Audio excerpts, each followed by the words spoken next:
The advice and opinions expressed by the host of Autism Live and her guests are meant solely as suggestion and should not be in any way construed as child-specific advice. The Center for Autism and Related Disorders advises working with a board-certified behavior analyst who has experience with autism before starting any intensive behavioral intervention. Any choices you make in determining your child's treatment are completely at your own discretion.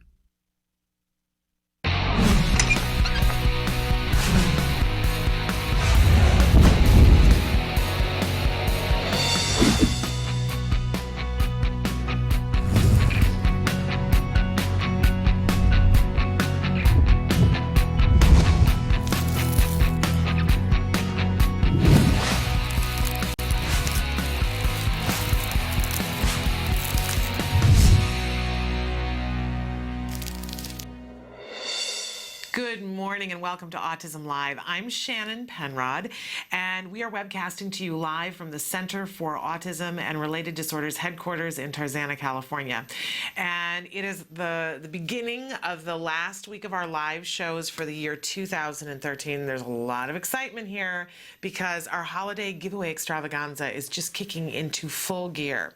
Every hour until Friday when we end the show, we're going to be giving away at least one thing, and we're kind of stepping it up. So I think we're probably going to be giving away multiple things in each hour. So in this hour, the first gift that I have to show you, this Lavally, it looks a little bit weird because it's mostly green. But it is a Leapfrog Leap Reader, and you can see that this works on reading, writing, and listening. This is an amazing toy. If you've got children that you want to help them to be able to write, it makes it very reinforcing for them. It gives them an easy grip pen. It gives them things to trace, games to do, so there's automatic reinforcement. They can listen to stories with headphones to do this, but they can also interact with books and doing the writing, and there's no mess to it. There's no muss, no fuss. They're teaching proper stroke technique on this.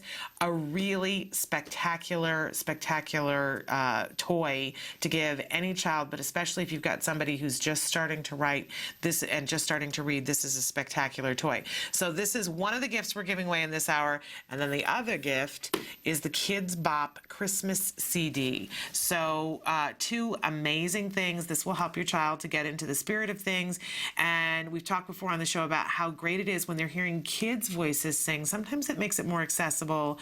Kids Bop has a lot of different CDs, but this is the holiday CD, really fun. So we're going to be giving away some of those as well, and one of the Leap readers from Leapfrog. Now, how can you win?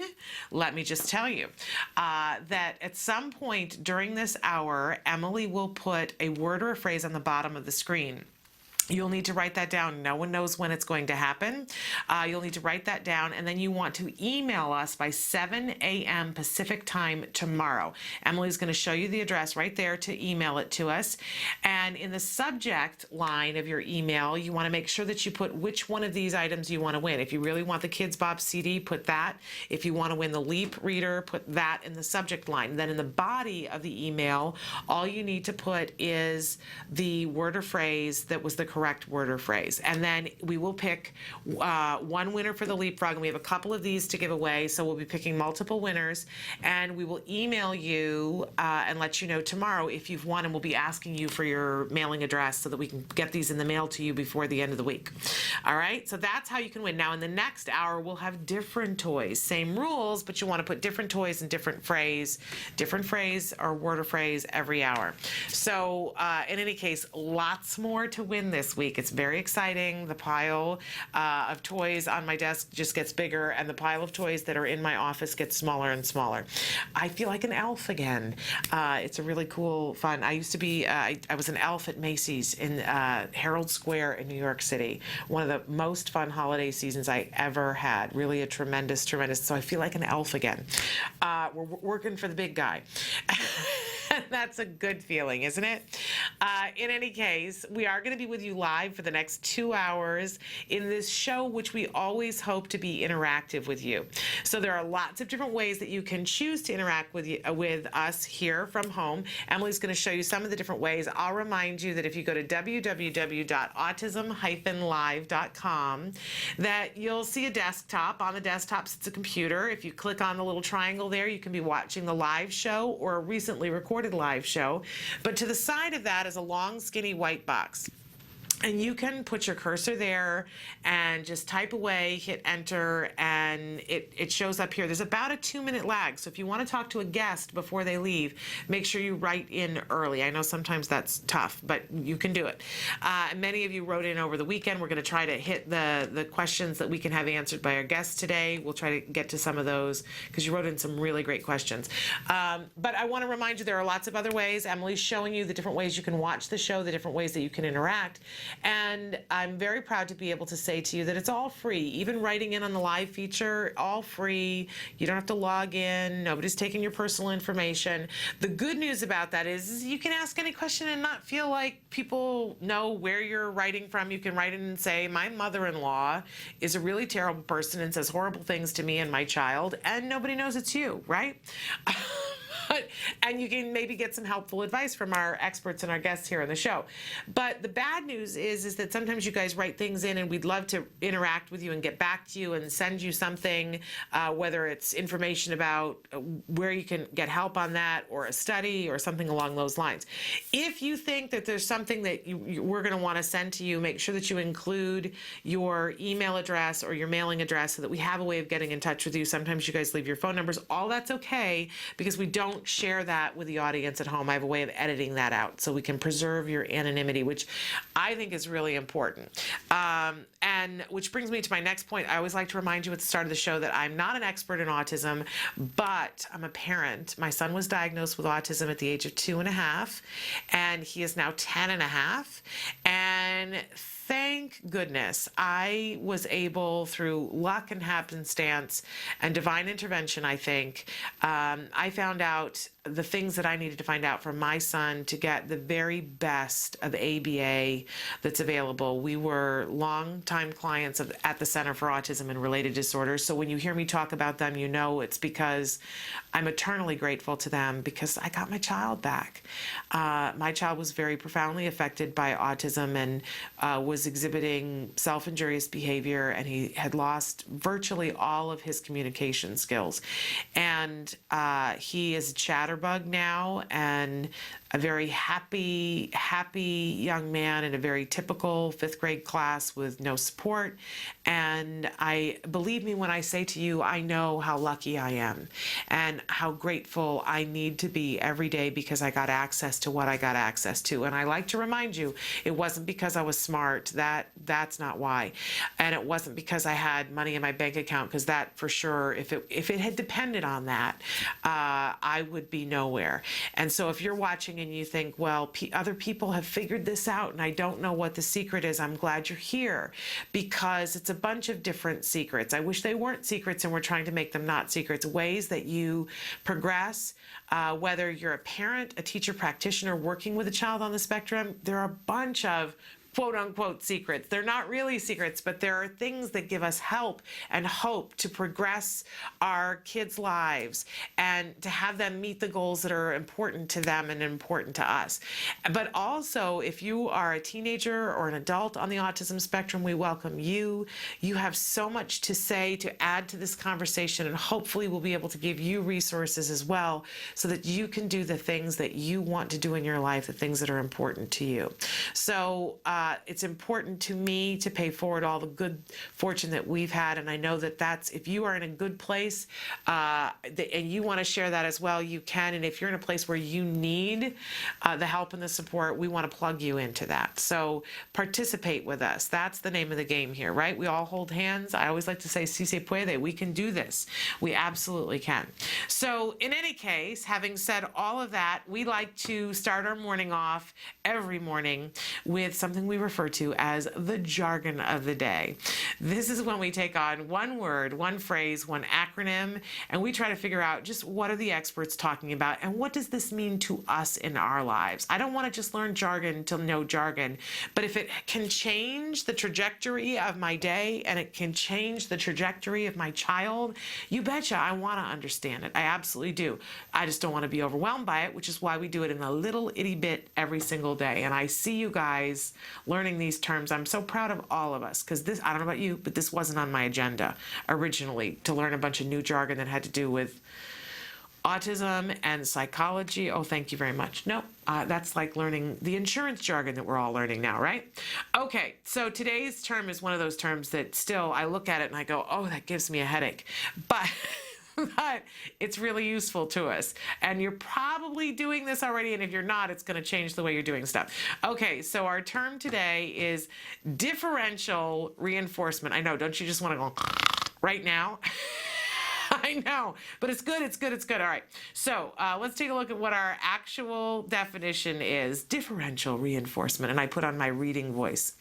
Providing reinforcement only for those responses within a response class that meet a specific criterion along some dimension or dimensions, right? I.e. frequency, topography, duration, latency, or magnitude, and placing all other responses in the class on extinction. Oh, I'm so glad it's so crystal clear, aren't you? Yes, this is why we do jargon. Okay, I sort of know what it means after all these years, but it puts me to sleep. So let's see if we can't put this in a way that we can begin to understand this. Our working definition is being mindful and specific about what you are rewarding so that only responses that meet by specific criteria, that's what the BCBAs have to help me, are rewarded and all other responses are ignored. Okay. You go, what? This is the working definition, Shannon? What a disappointment. But I do give the BCBA's hives when I ask them, you know, does this work? They're like, no, it's got to be this. But so let's take it one step further and put it in Shannonese, right? That when we talked all last week about wanting to give positive reinforcement, right? For behavior that we want to see happen. And from time to time, we're trying to get a behavior and we're not expecting the end behavior to happen right away. And you got to be able to reinforce that behavior before they're done with the behavior, right? So I look to the example we've shown before, the TED Talk about the child who was completely neurotypically developing his speech and how he started to learn how to say water. Right? And the scientists compiled it all into 32 seconds that shows the progression of the child in the beginning saying "waga," right? And nobody understood what he was saying. But over time it goes "waga, water," right? And we weren't going to just reinforce when he said water, because how would you get there? Right? Who wants to ever do something unless it's perfect the first time? And if you didn't get a paycheck, if you didn't get some sort of reward unless it was perfect, you'd give up. Right? How many things have we all stopped doing? How many people out there, you know, snowboarded a couple of times and it just wasn't pleasurable enough. You couldn't get it. And so you gave up, right? But we can't let anybody give up. So we want to put in differential reinforcement, which means that we're going to reinforce something that isn't quite there yet. So maybe for the snowboarding example, you know, putting the standing on the snowboard, standing still on the snowboard, we want to go, yay, that's great. But 6 months from now, we don't want to be going, yay, that's great, when the person is just standing there, right? I refer to this as moving the goalpost, so that it gets further and further away and the person has to work harder and harder to get the reinforcement. And so in this thing of being mindful and very specific, in the beginning, we're going to reinforce just the standing up on the snowboard, and then we're going to progress to the next thing, which is, I don't know, because I'm not a snowboarder, I didn't get there, but maybe it's pushing off or whatever it is. And then we reinforce that, but we stop reinforcing just standing up, right? Not to be mean, but we're moving the reinforcement to the place where we really want to see the growth. So that's all it is moving the goalpost. So for your child who is, I mean, I'm thinking about my 10-year-old, that when he was 5, we started working on him making his bed. Now, right? If I had expected to bounce a quarter on the bed when he was 5, good luck for me, right? Good luck for me ever getting him to make his bed. So when he was 5, we worked on just pulling the covers up, and they might be completely lumpy, but it was like, yay, you made your bed, good job. You know, you get to have raspberries with your breakfast, woohoo. And he would be all like, look at me, I'm 5 and I'm making my bed. And I wasn't standing there telling him, you're not really making your bed, you're just pulling up, you're making a lump, but you're moving it in the right direction. So, now he's 10 and I'm no longer celebrating and giving him raspberries for just pulling up the covers. Forget that, he's 10. The skills have to be there. So now we're more working on first pulling up the sheet and smoothing the sheet down, and then pulling up the first blanket, and then pulling up the comforter and smoothing that down. It still looks all ragged and crooked and whatever, right? But by the time he goes off to college, he's going to make a bed and he's not going to feel like it's some horrible thing. I'm rewarding him, and we're using differential reinforcement because I'm moving the goalpost. I'm no longer rewarding him for just pulling the sheets up and having it be a mess.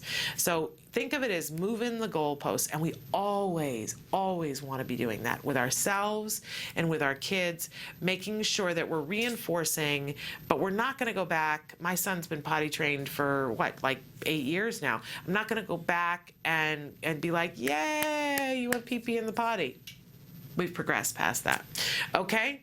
But I do, at 10, I'm reinforcing for putting the toilet seat down and for remembering to flush. It's all progress, right? Inch by inch, centimeter by centimeter, but we'll get there. We'll get there. Someday, someone is going to inherit my son.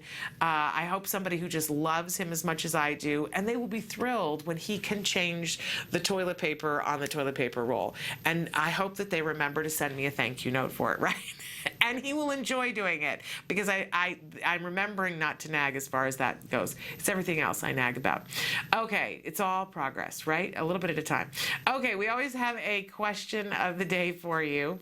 And our question today, because it's sort of we're 1 week away from the intense holidays. I guess it's a week from tonight that's Christmas Eve, right? So we want to know, what part of the holidays are you dreading? And the reason why we're asking this a week in advance is, let's pick it apart. Let's see if we can't change it. If there's something you're dreading, let's find what the good in it is. If we can do that for ourselves, by the way, we can do that for the people around us, and we can do that for our kids. My husband and I were just having a conversation the other night about one particular thing, one particular aspect of the holidays that neither one of us was looking forward to. And so we were able to strategize to say, okay, here's how we're going to make that work. And here's how we're going to find the joy in making that work. Because if you've got enough time, there are ways of tweaking almost anything. Yeah, sometimes we just got to swallow the bitter pill, right? But if you know that you got to swallow the bitter pill and then afterward you're going to get to have your favorite kind of cheesecake, I'm just saying it gets a little bit better. So if there's something you're dreading, let's talk about it. Let's see if together we can't all work it out. I know you guys have some great ideas. So that's our question for today. We always have a topic of the week, and our topic this week, specifically tailored to this holiday prep and landing, as it were, is surviving and thriving. There's a certain amount of the next couple of weeks that we just want to get through and not, put too much on ourselves. We want to survive it. But on top of that, it would be nice to thrive as well, to set up an environment in which we all get to grow. That's for our kids that are on the spectrum, our kids that aren't on the spectrum, ourselves, our relatives, anybody that we're going to be interacting with during this holiday season, surviving and thriving. I was sharing with somebody that it seems like this week is really hectic and that everybody's moving a little too fast. And I was in a store yesterday where 2 women erupted into a fist fight. I'm not sure what over. I don't know how you can get so mad at somebody in line at a grocery store that somebody was holding a baby and punched another woman. The woman who was holding a baby punched somebody. How do we get that far? How do things get that far out of whack? But it was a reminder to me that I'd been a little bit like at somebody the other day because they weren't moving fast enough. And it was a reminder to me that we're all on a spectrum of how irritable we are this week. And maybe it's time to just take a breath and let's survive. And let's see if we can't find a way to thrive and nurture ourselves and everybody around us. So that's my watchword for the week, survive and thrive, a phrase, not a word. and we can, si se puede, we'll do this together. All right, we have a bunch of really exciting stuff for you today. Really thrilling. Alex Plank is going to be with us from wrongplanet.net. A new list came out this week from Autism Speaks about individuals on the autism spectrum who were able to really shine in 2013. And so Alex and I are hopefully going to talk a little bit about that, because he was one of the people mentioned on the list, and with good reason. We are going to have a stress tip today because it is time.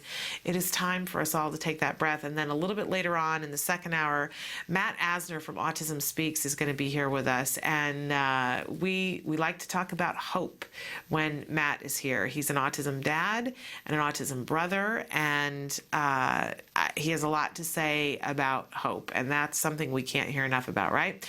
And we've got a lot of comments written in from you guys at home, which we're going to try to get to as many of them as it makes sense to get to, because some of them are things I want to wait until we have a BCBA. In any case, all of this and ever so much more when we come back. Don't forget to be watching for the phrase or the word for our holiday giveaway. Stick with us. Hi, we're at the Toys R Us in Porter Ranch, California. And Emily and I are going to take a little tour around the store and find some great toys for some great kids. All right, let's go. Come with us. Yes. Okay, bring your dinosaur and come on, let's go look at things in the game aisle. Okay. I know you love games. I do look. All right. So here we are in the game aisle, Emily, and I want to show you that there's all these games that you can get for kids of all ages. They're interactive and really remarkable. One of the hot toys this year and many other years is the Bop It toy. Okay, so what about the Bop It is so reinforcing? Well, you know what? It can be interactive. It can be a social game. It makes lots of noises. Sometimes they light up depending on the version. It helps to work on fine motor skills, and it helps to work on fluency. This toy will grow with a child, and in fact, you can get it in different versions. This is a little bit more complex version. And up top here, we have one that's especially for older kids. It's called the Smash the Light. I would wait until a child is older to play with this one. So should we check out the Lego aisle? Yes. Okay, let's do it. Go. So how can we use Legos to help our kids? Well, they're really spectacular toys for our kids because they work on executive functions and planning. They're really colorful. You can work on colors and grouping and matching, counting, because they have the little dots on the top. And if you have a younger child, you can start with the Duplo toys that are compatible with Lego and they don't have the choking hazard. So then as the kids get older, what's great about Legos, it looks like, is that there's all sorts of themes. We've got movies here and video games, so the kids can really connect with what's personal to them. So Legos are amazing, but what else do we have to see? Let's look at some educational toys in the leapfrog aisle, shall we? Okay.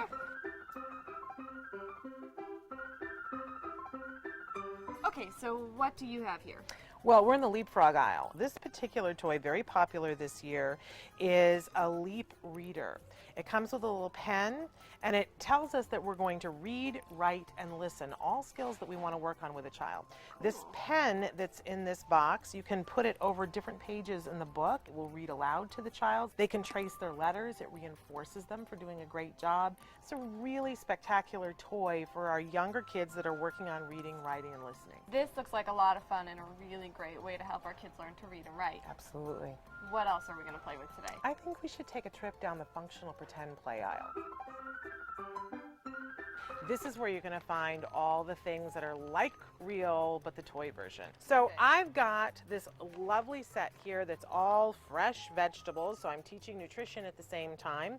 They're all appropriately colored, but I've got a knife so I can be cutting them too. This is really great play for a young child. Shannon, I heard you got some toys that I get to play with now. Yes, I'm going to take you to the demo table. We're going to let Emily play with some toys, and we're going to be giving some of these toys away on the show. But they're not just any toys. These are toys that are featured in this year's Toys R Us toy guide for differently abled children. And this is put together with the help of our friends at Lecotech. So what do all these different icons mean? These are different icons that tell us what skill this toy might help to develop in our children. So can I play with the toys now? Yes, it's time to play with the toys, Emily. So I think I recognize this guy. Yes, this is the ever popular and very sweet Elmo. But this is a very specific Elmo that teaches adaptive skills, like zippering. Almost yellow triangle zipper. And so we get the reinforcement of Elmo talking to us when we do these things. There's a let's keep playing. So it encourages the child to continue to interact. And he's very reinforcing. When he giggles, I just want to hug him and play with him some more. Okay, so moving on, let's look at some Melissa and Doug toys. These are incredible toys. They'll last several different generations because they're made out of good quality wood. Awesome. And let's start with a lace and trace toy. Now, I happen to know that you love turtles, I Emily. do love turtles. And this is a set of farm animals lace and trace. And the child can pick out a color that they like for a lace. All right. And there are lots of different things that they can do with this. And I know it might seem like this is an old-fashioned toy, but you know, sometimes the old-fashioned toys are the best toys. Because what you're doing right now, Emily, is that you're using a lot of hand-eye coordination and you're using the pincer grasp. This is a precursor to writing right here. If you've got a child who's having difficulty holding a pencil, this is a really reinforcing way to work on this. And it comes in lots of different things. And then also for Melissa and Doug, we have this amazing switch and spin. Love this so much. This is a great cause and effect toy. As we start to put the gears together, we notice that when you turn one, another one can turn. You can rearrange this and do it in lots of different ways. There are 10 design boards, so you don't have to just do fish. There are other things that you can put there instead. That's awesome. Kids love this toy, and it's another Melissa and Doug toy. Cool. All right, let's take a look at some fun games. So I found this game, and it's called Fibber. So Shannon, I'm going to need you to put on your fibbing glasses. I want a fib. All right.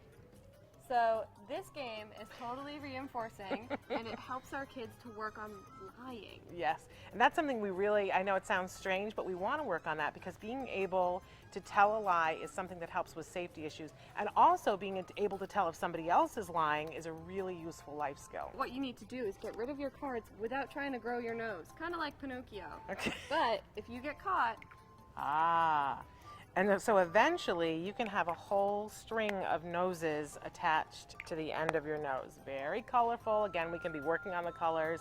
Kind of hilarious. A kid's going to want to play this with mom or dad and see that mom is Pinocchio telling lots of lies. I like this game a lot. this is a great game.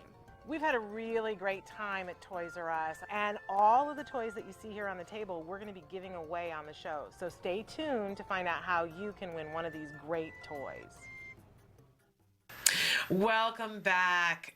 We're so thrilled to be here this morning. I just want to point out that some of the games, some of the Melissa and Doug things that were featured might be given away in the next hour, so stick with us.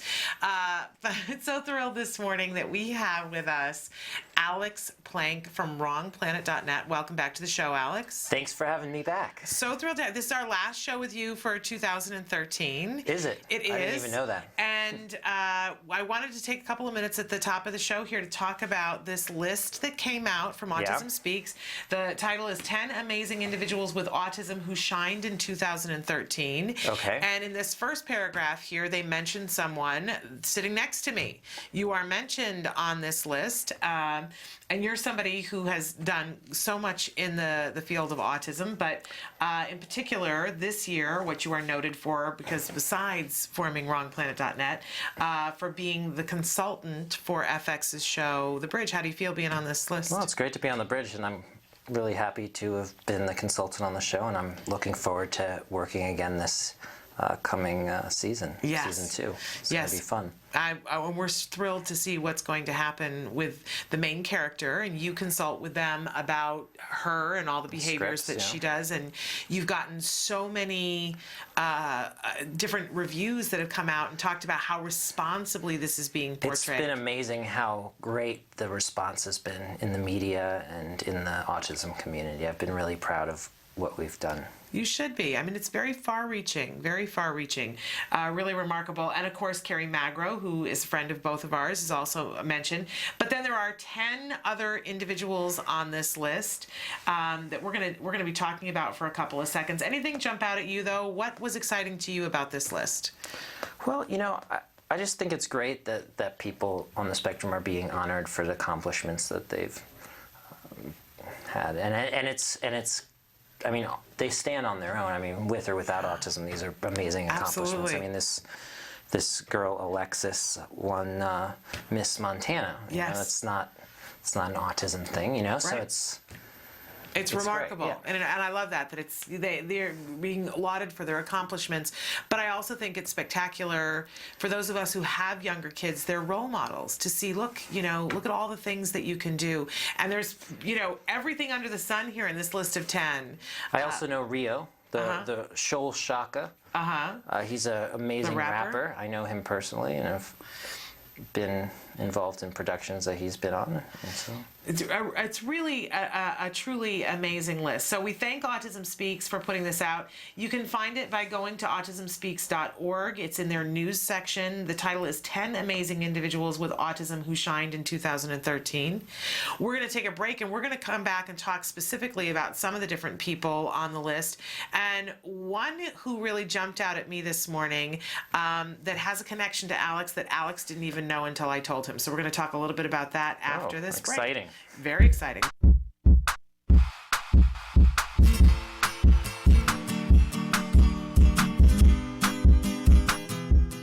Hi guys, welcome back to Smarty. For December, I thought we'd work on an activity that is a handmade gift for someone who is super special in your life. It could be for a teacher, family member, or a friend. So let's get to it. The materials you'll be needing for this activity are cardstock, pencil, glue, and crayons.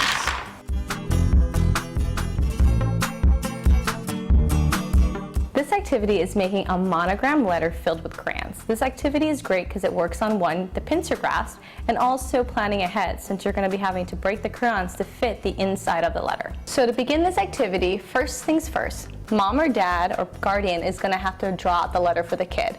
If that's a little difficult for you, you can always just print something out from your computer and then glue it on the heavy cardstock, all right? I'm going to go ahead and draw mine freehand. So now that my letter M is drawn out, now it's time to fill it in with the crayons. So I'm going to take them and place them onto it accordingly and try to break them into pieces that'll fit the spaces perfectly. See all the colors in the sky tonight. So now that you've figured out the sizes of the crayons to fill in your letter, now take your glue and fill in the space and start laying them back in. Now we're going to let this dry for a little while. Once your monogram is done drying, feel free to decorate any way you feel. I'm going to write a little message, but you can do whatever you want. Stars come out and swirl around so high. So here's my finished monogram letter. Hopefully Ms. Mackenzie is going to love her gift, and I hope you enjoy doing this activity with me. Until next time, guys, craft on.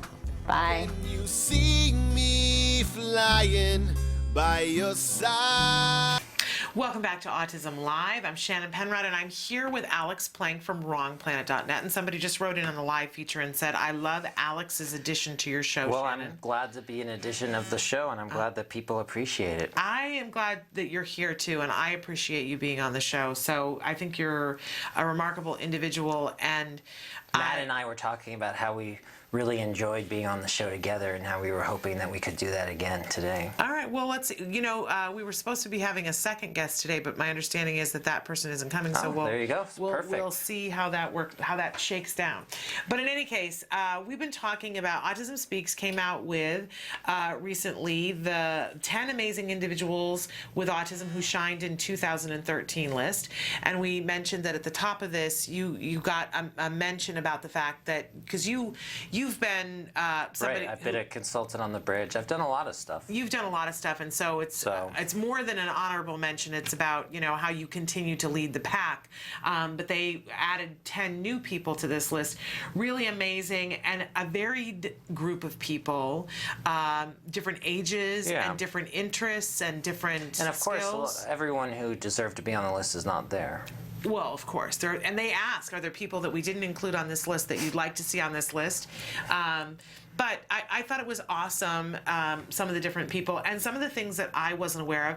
Number one, Daniel Wandler, who did a TED Talk and has a site, www.improveyoursocialskills.com. Yeah, I noticed that guy, yeah. It's a very exciting thing. A bunch of different kinds of performances, people who sing. But I want to call your attention to number 7, Andrew Duff. And Andrew Duff was not on my radar until last night and this morning.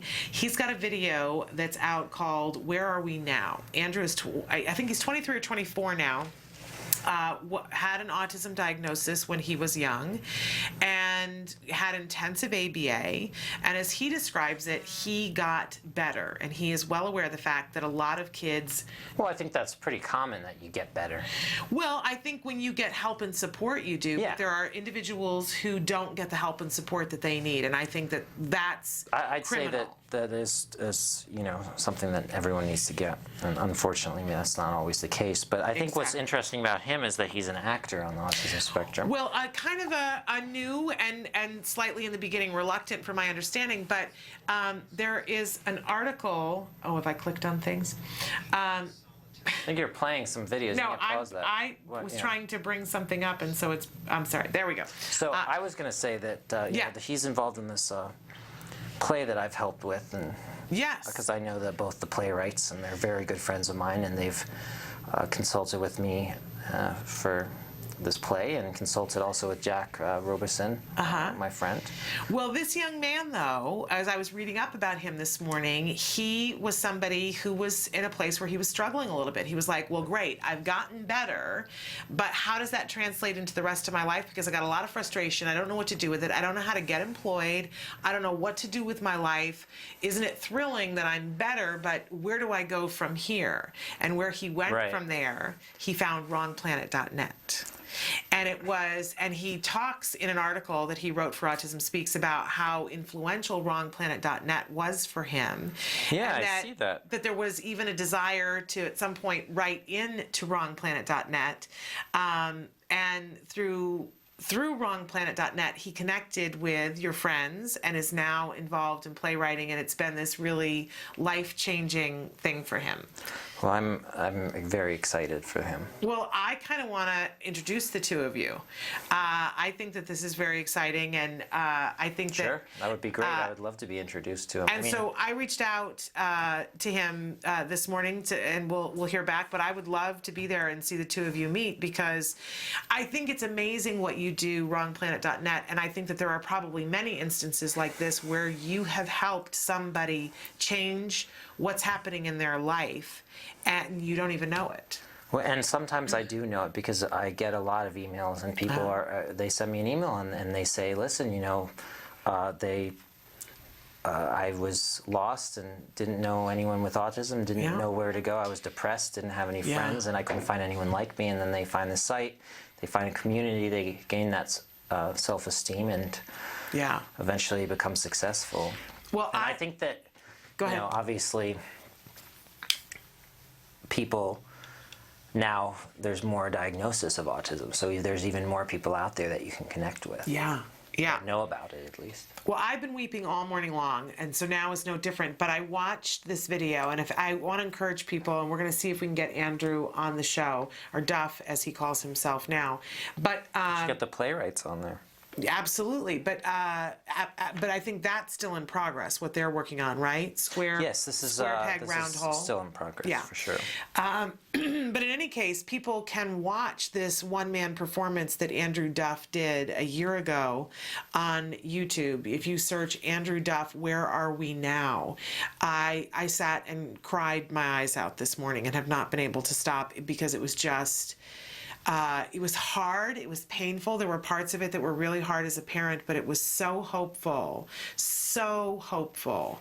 But you got to stick it out. Get through the hard parts. Well, I want to watch this TED Talk. I didn't know this guy. I want to watch the TED Talk too, about social skills, about improving your social skills. But in any case, Andrew Duff, no, we can't watch it now. Oh. That's a bummer. I would really like to watch it. Well, you know what? We can show it the next time you're on. We can we'll make arrangements and we can show it the next time. Well, I'm so looking forward to it. I'll probably watch it when I get home. Okay, cool. But I want to talk a little bit more about some of the other people on the list here. And in particular, you said that you know number 10, the rapper. Yeah.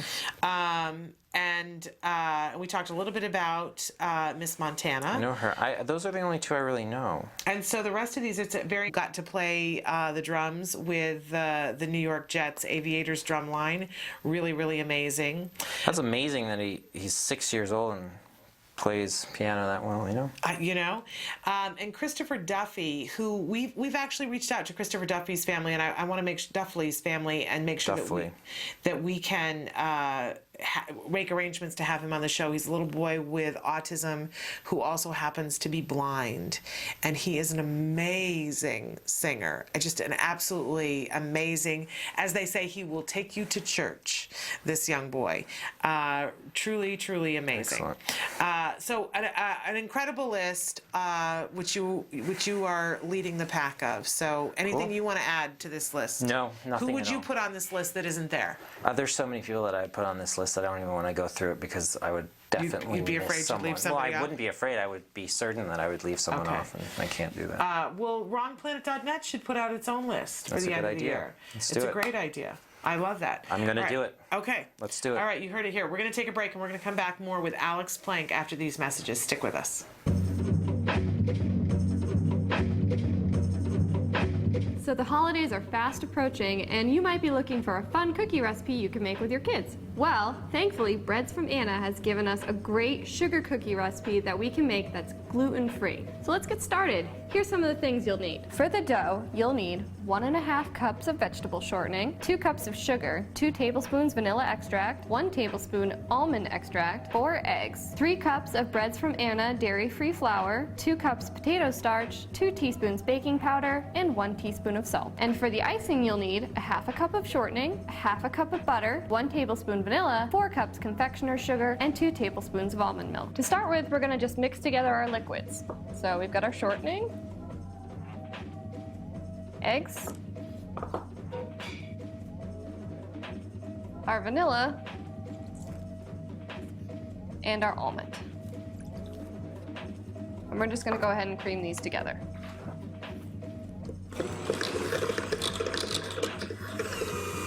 So once that's all creamed, we're going to go ahead and add our dry ingredients, starting with our Breads from Anna flour. And we've got our potato starch, and we've got our baking powder and salt. We're also going to go ahead and put in 2 cups of sugar.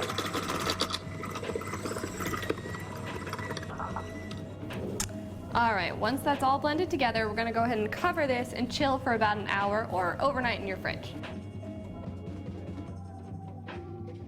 So it's been an hour, our dough should be cool.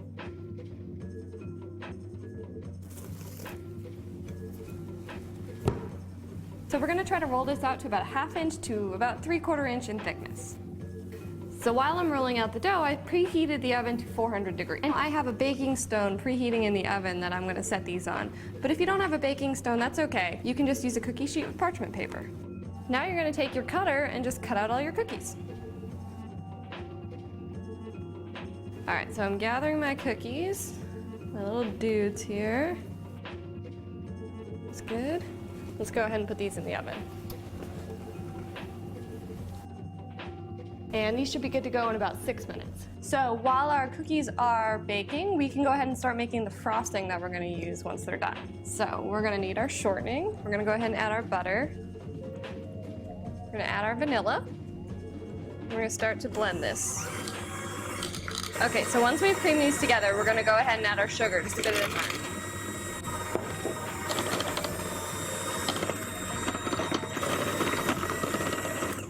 And last but not least, we're gonna add our almond milk just to soften it up a little bit. All right, that looks pretty good. So once our cookies are done baking and we've given them time to cool, we can go ahead and frost them all. Okay, so our cookies are ready. Let's go get them. These look pretty good.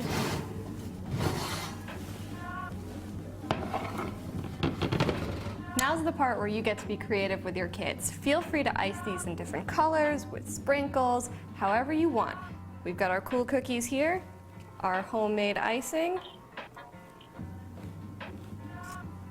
All right, these look great. For more of these recipes and to possibly win some of your own breads from Anna, go to our Facebook page at facebook.com/autism-live, and we'll see you there soon. Thanks for joining me. Welcome back to Autism Live. I am here in the studio with Alex Plank from wrongplanet.net. And Thank you for having me. I'm thrilled that you're here, as always. You're always a One delight thing to have you. that I wanted to talk about was the next year and what I hope to see autism Okay, I'd love to talk about see that. in the autism world. All right, so what do you want to see in the coming year, in 2014? What's on your wish list? Well, I'm hoping Wrong Planet, we're going to get more people and connect more people in better ways. We're in the midst of a redesign, and I think that also that I want to have more people with autism involved in policy making decisions, more people with autism involved in a lot of things, and also just more support for people in terms of careers, because I think that's a big deal. You see the economy has turned around and it's been around for a while, but that doesn't necessarily mean that people with autism are having an easy time finding jobs, So I think that's an important thing to look forward to. I do too. I will be honest with you that I want to see more people on the autism spectrum being involved in policy making, but I mean, that's not something that you really think about that much, but it's really important. Well, it's something that I do think about, because I think one of the things that's been very prevalent in my thinking this last year is that anytime any big issue has come about autism, the controversy has continued that it feels like there are camps. And I could take the time to label the different camps, but who wants to, right? We all know that there are just endless amounts of camps. And I would love to see in this next year that we could have some unity that is meaningful, that everyone feels like their part of the spectrum is represented, and that we talk about the idea of perspective taking, and that we all find our way to do more perspective taking in regards to our community of people who have autism as a part of their everyday life. Yeah, I think that really looking into it as camps is sort of silly, because in reality we all want the same thing. I agree, but you see, for the most part. I mean, yeah. I'm sure there are people that don't. But whenever autism comes up, I think that we are an army of individuals now in the community, right? We have numbers to affect policy change, yeah. And yet we tend to squabble within ourselves. That's just stupid. Well, it is, but I'd like it to stop. Well, how are you going to make it stop? Well, I would like to have everyone start to stop thinking about what I need and start thinking about what do we all need. Yeah, but I mean, you have to realize as well, you have to look at the fact that there are some people that need different things. And I think that's part of the problem, that Yes. you see people, and you hear all this talk. My kid has autism. I don't want anything but to help him. Right. But then you hear some people who, have thought that maybe we should never cure autism, and but they go a little further than that. I mean, curing autism, I think, is sort of a hotbed issue in of itself. But then if you're going further and saying all we need is supports, all we need is this and this, it's not always the case. I mean, there are a lot of things that help people on the autism spectrum that are right outside the realm of just social acceptance of it. Yeah, it's a big spectrum, and everything Right. under the sun is in that spectrum. But Right. if we get bogged down into just, it is unreasonable to think that a mom of a 3-year-old who's injuring himself is going to need the same services as a 17-year-old who's about to graduate from high school and is looking for a job. Or going to college. Or is going to college, and yet all 3 of those people are part of the community, and Yes. and finding a way that we can all be loving and gentle with each other and recognize that, and speak with all of our multiple voices and get behind an agenda that is helpful to the whole community. That's my wish for 2014. Of course, and I think that what that means is addressing each issue on a basis of Yes. what support is needed for this individual, what support is needed Yeah. for this type of individual. Yeah. And it's a spectrum, so there's no two people that are exactly the same. Yeah. And that it's really hard for a lot of people to understand that, because if you get the flu, you have the exact same symptoms, you know. And if you get something that's autism isn't an illness, you know. And that's what I hate, when people think of it as an illness, and I think that causes a lot of misunderstanding, and that causes that knee-jerk reaction of we don't want to be cured, it's not an epidemic, which it's not, you know. But at the same time, the same people who are using that kind of language probably are looking for the same end result. There's just a problem with communication, and there's a misunderstanding on their part, and as a result, people are reacting in ways that are like, oh, well, don't even, like, you know. Yeah, there's been a lot of hurt feelings on all sides. And honestly, I just think it's, what I'd like to do is focus on what I do, and that's making the website, connecting people on the autism spectrum, doing what I do for the community, and working on the TV show to, you know, bring an awareness that's positive about autism, and that's what I do. I don't like to get involved really in fighting. I think, because I think it doesn't serve any purpose. I agree. And it just results in people getting mad at each other and things getting slowed down in the end. I agree. But I also see that we have not been able to make the progress that we need to make in terms of policy and in terms of, you know, legally what people's rights are. We're still sometimes living in the Stone Ages, and I don't think until we all get to the point where we stop the infighting. You know, I agree with you, Alex, and I've taken a lot of and said I'm just not going to focus on that. I'm going to focus on what we can do. But it seems like we keep getting bogged in agendas. I don't. I mean, I do what I do, as I said, you know, and if everyone did that, then... Yes, if everyone did that, we would be in a good place. And I'm not saying that you shouldn't fight for services. I mean, obviously you should, and that serves a purpose, getting those. But you shouldn't be fighting with people who want the same thing. Exactly. I agree with you 100%. Because what we should be doing is fighting together to make those services happen, and fighting together to make sure that there's funding for those services. And not just focusing on the 3-year-olds getting ABA, but making sure that the 18-year-old and the 28-year-old are getting, you know, those job services, getting those job-related skills as well, and the support that everybody needs on the big beautiful spectrum. So I think we're both saying the same thing. It's just that I think that you're in a place where you're much more focused on what you're doing. Well, and I speak from a place where I feel I do have an advantage over most people in this, because I don't really need to get involved in this, because I have my own thing, you know, and that my own thing is Wrong Planet. Yes. And there's an entire community on Wrong Planet. So. And let's also say this, that you are at an age and you are at a self-actualized and self-sufficient and employed.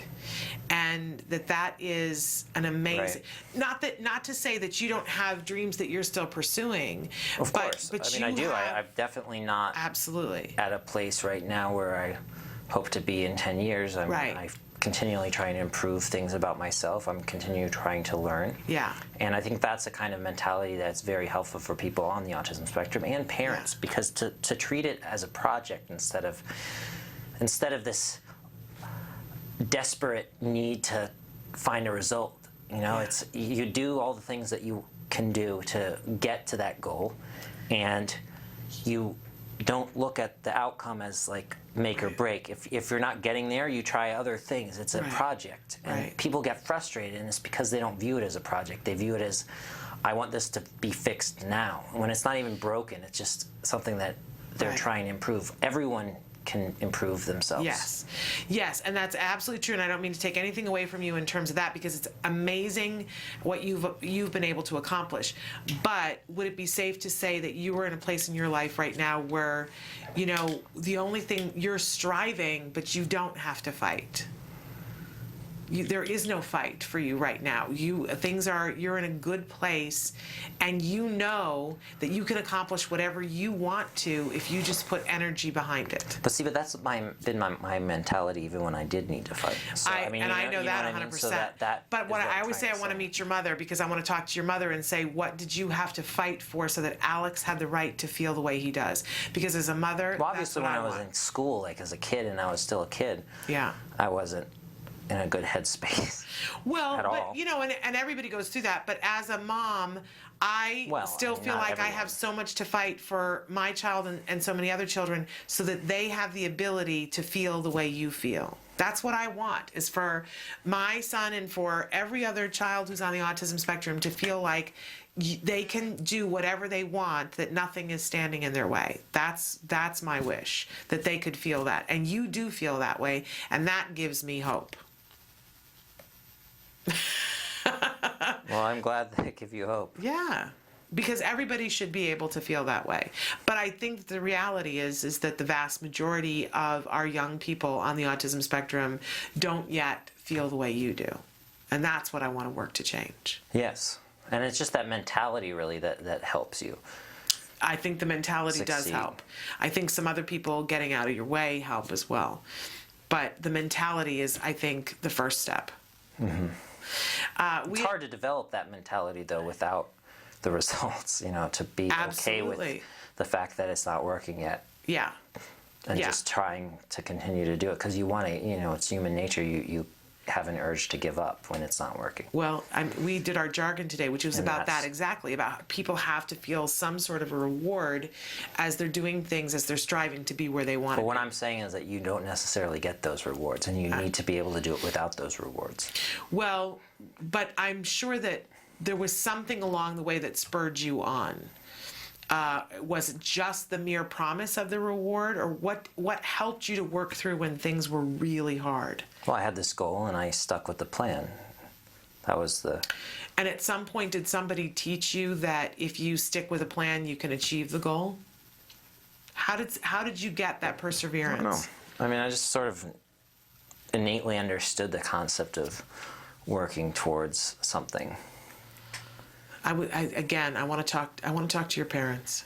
I want an introduction, Alex, because I do see that as you know, there are so many things that you're good at, but that's I think one of your crowning achievements is that you do get that. Well, I think the mentality is, I mean, I don't think it has anything to do with So you think you were born talent, with that? skill, or I mean, obviously those help. Right. But I think that even with those, unless you have the right mentality and the right approach, you're not going to be able to learn the skills that you need to learn to succeed, because you're not going to have the drive to do it. But my question is, do you think you were born with that mentality, No, or do you think it was something fostered? that you can create. Yeah. Do you think it was fostered I through created choices? it out of practice, yeah. Okay. And that your parents probably were helpful in fostering I it? would think so. Yeah, I would think so too. That's why I got to talk to your mom and your dad. Okay. Is Matt Asner here yet? I you know, he's in a meeting, but I think he's going to be with us in just a minute. We're going to take a break. I want to see Matt Asner. I know. I do too. We're going to take a break, and we're going to go to the A Word, which is the ongoing documentary about a little boy, Jack Riley, who was diagnosed with autism at the age of 2 and has had early intensive behavioral intervention and is doing remarkable things. So today we're unveiling for the first time, we went to the zoo, the Los Angeles Zoo, and it was Jack Riley and his dad and his therapist and myself and my son. So this is our trip, Autism Live meets the A Word. Take a look. We are here at the Los Angeles Zoo. We've got quite a group here. I've got my son, Jem, Mike from the A Word, and Jack Riley, star of the A Word, and Jessica. We've got a whole crew of people, and we're going to take a tour around the LA Zoo and see some exciting animals. Sound good, you guys?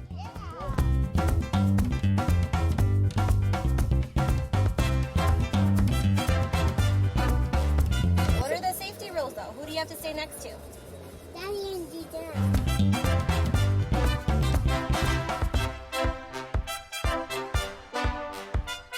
So remember what we talked about, that every time you do something good, I'm going to write it on my hand. When you get 35 of these, what are you going to get? 3 hours of reading. Yes, it's not a secret. You can tell people. What kinds of things do you need to do to get a mark on my hand? Being kind. And good listening. Jem, can you show him where the chimpanzees are? Can you point it out to him? Show Jack Riley.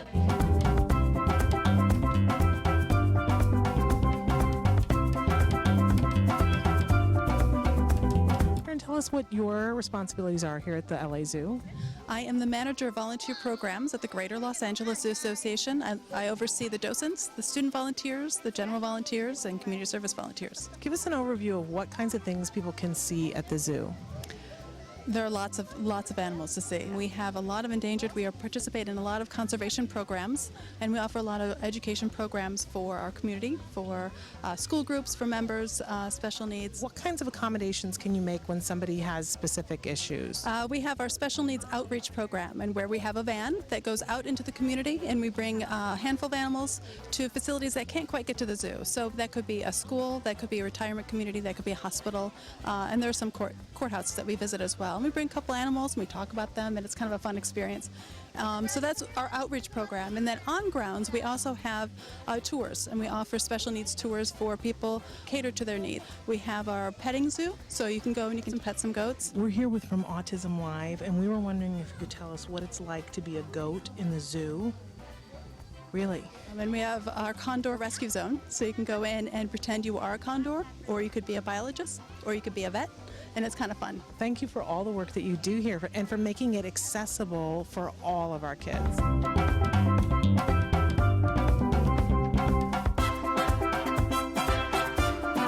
Here with Janet Jackson. Janet, tell us what your role at the zoo is. My role is a docent, and we're volunteers. How did you learn all the things that you know?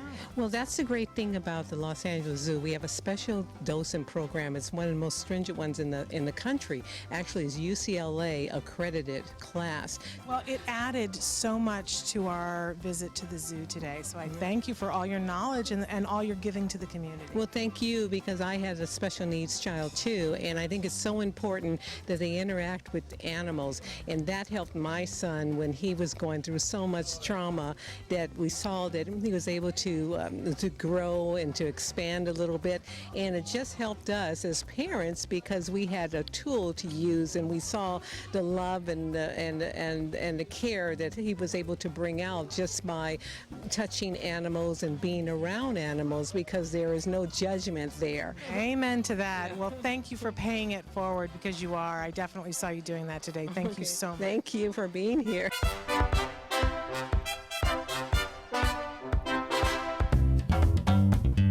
What was hard for you guys today at the zoo, do you feel? To be completely honest, I was about to say this is the easiest, best outing I can recall. My concerns are I think we're sort of past elopement, but it's always on my mind when it's just with the two of us out in a, you can get 20 feet away if it's busy and be lost, be misplaced. But nothing like that happened today. There were a lot of people helping me, of course. It was interesting for me because Jem hasn't been here since he was 3, like right after we started therapy. And I remember that was hellish, the day that we were here. Sometimes I don't notice the progress until we're out someplace like this. Do you feel like that's true too? Yes, today I was actually comfortable with him being 15, 20 feet away. And even if he wasn't holding anybody's hand or anything, I was comfortable. And that's a new feeling. I watched that and I said, man, there's no way we could have done that at that age. So he's doing really well. And I was so engaged by how Jack Riley is so aware of the circumstances around him. He's really doing great. Yeah, thank you. He's curious. He's and he's just learned a lot. I mean, I can't give enough credit to Miss Jessica.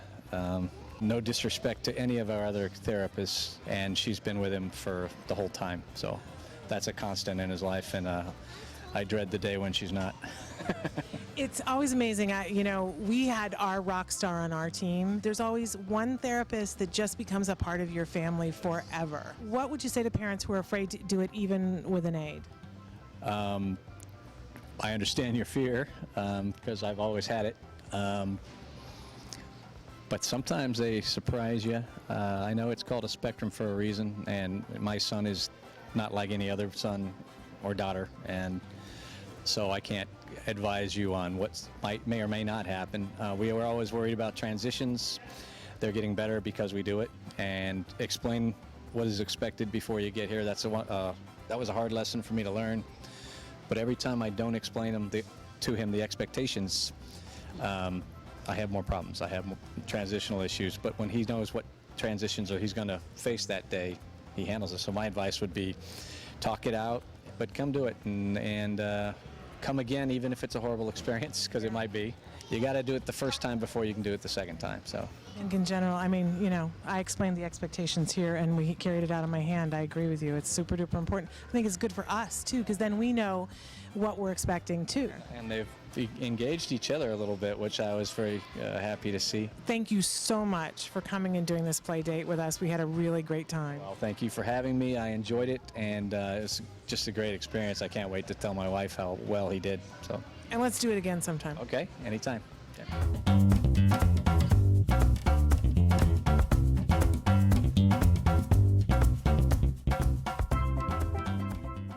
Welcome back to Autism Live. I'm here with Alex Plank, and Alex didn't get to just see that video, but I wanted to stop and talk about the LA Zoo for just a second. They have a zoo? There's an LA Zoo, and you need to go. Yeah. You should go. You should have come with us. That would have been even more exciting if you had come with us. That would have been like the cherry on top of the sundae. But what animals do they have? Oh my goodness, they have giraffes and zebras and elephants and gorillas and all kinds of monkeys. I mean, everything. It's the LA Zoo. They have flamingos. What would you want to see? They have everything. I don't think they have everything. Well, I bet you the San Diego Zoo has way more species of animals. Well, I don't know about that, actually. I'm sure the San Diego Zoo is more famous than the LA Zoo, but the LA Zoo is pretty remarkable. So, and I want to encourage people. Is it free? It is not free, but it's very affordable. It's very, very affordable. And we got a special tour. You would have thoroughly enjoyed it. A special tour? We got a special tour with the kids. Did you get to pet the animals? No. It's not a petting zoo. It's See, not a petting I like zoo. petting zoos. Have you ever pet an animal, like an elephant? I missed what Emily just said. We pet the goats. That's right. Emily is saying that we did. There was a part of it that was a petting zoo that we got to go in and pet the goats. Oh, and there was okay, one. That's cool.